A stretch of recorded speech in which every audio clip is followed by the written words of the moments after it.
Coucou tout le monde, j'espère que vous allez bien. Je vous retrouve aujourd'hui pour la recette des croissants et des pains au chocolat, une recette qui m'a été beaucoup demandée. Je vous livre toutes les astuces pour bien les réussir et les avoir bien alvéolés. Pour la recette, il nous faudra 500 g de farine de gruau, 60 g de sucre, 23 cl d'eau froide, 25 g de levure fraîche, 12 g de sel, 100 g de beurre mou et 10 g de lait en poudre. Pour commencer, dans le bol du robot, on va mettre la farine. On ajoute le sucre,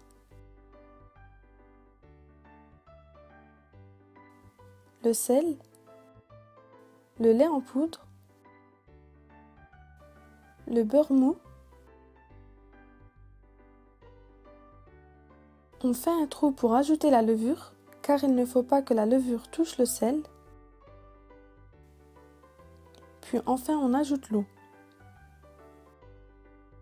Et on laisse pétrir 6 minutes à vitesse moyenne.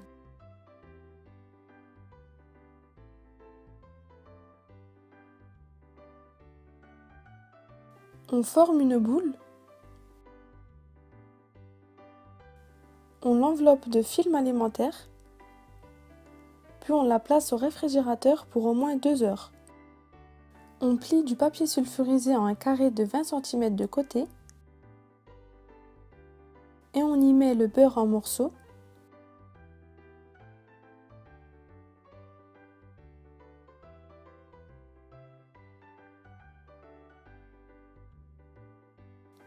On aplatit bien à l'aide d'un rouleau toute la surface.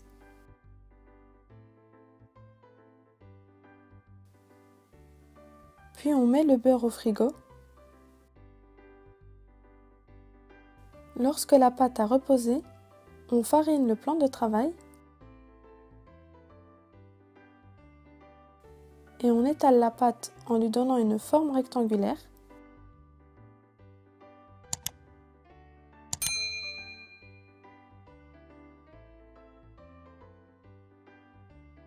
Il faut qu'elle soit 2 fois plus grande que le beurre.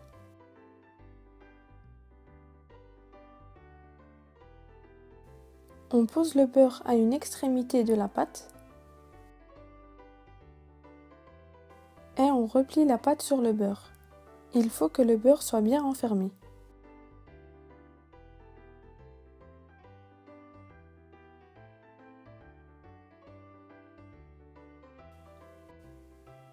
On filme et on place la pâte au frigo 1 heure.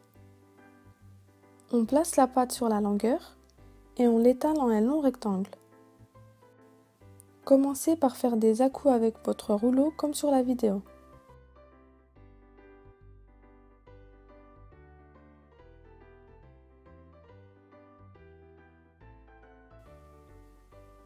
N'hésitez pas à fariner la table de temps en temps.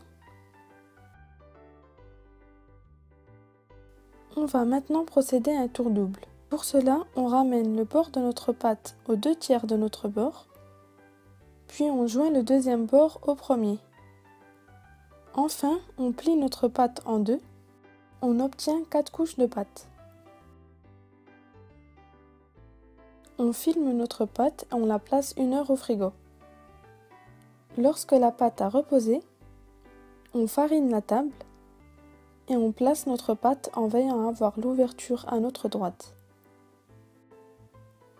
On étale la pâte au rouleau en un rectangle d'environ 6 à 7 mm d'épaisseur.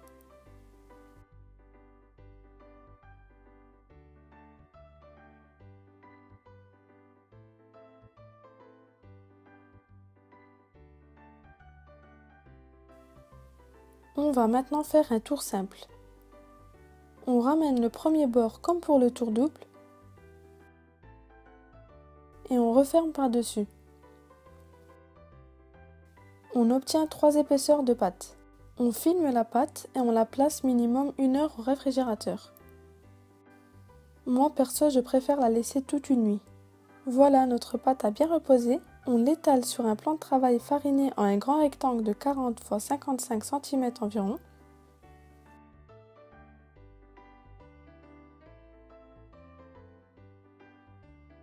On On découpe la pâte pour avoir deux rectangles de 25 x 40 cm et 30 x 40 cm.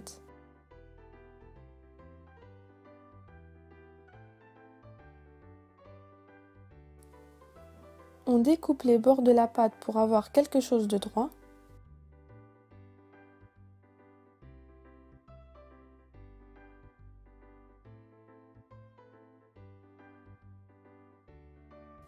On découpe le rectangle d'environ 30 x 40 cm en 8 parts égales.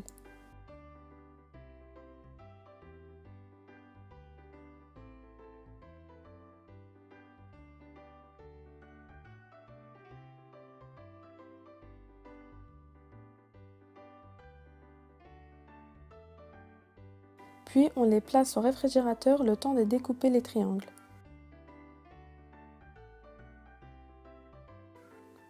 On découpe 7 triangles identiques avec la pâte de 25 x 40 cm.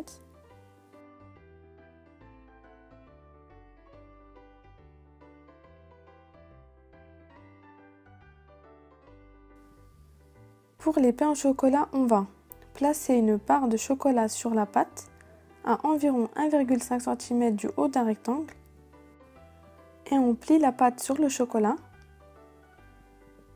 On enroule une fois et on dépose la seconde barre.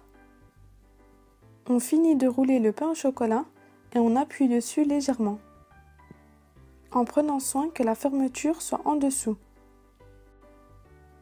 On place les pains sur une plaque de cuisson recouverte de papier sulfurisé.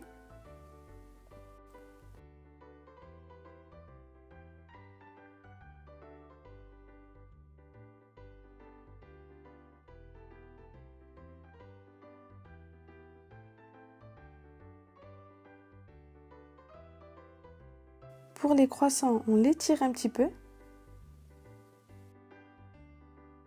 On fait une petite incision. Ensuite, on replie les bords de la pâte et on glisse en poussant avec nos mains pour rouler le croissant. La pointe des croissants doit aussi être en dessous.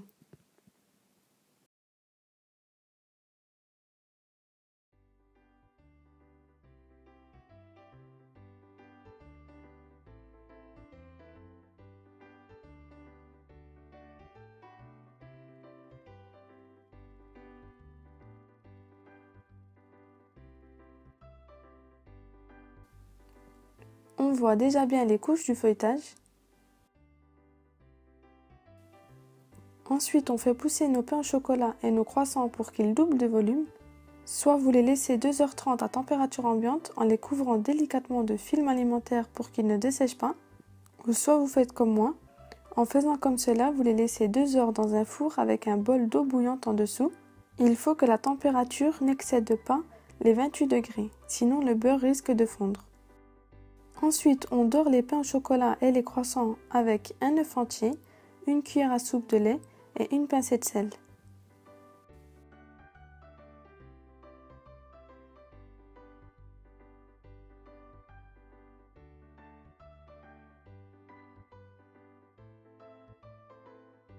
Enfin, on enfourne dans un four préchauffé, chaleur tournante à 180 degrés pendant 15 minutes. Et voilà, ils sont cuits et on les retire de la plaque pour les laisser refroidir sur une grille.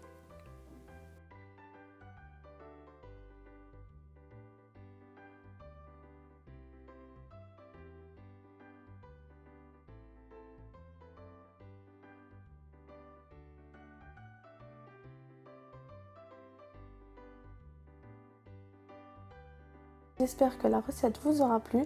Quant à moi, je vous dis à très bientôt pour une nouvelle recette.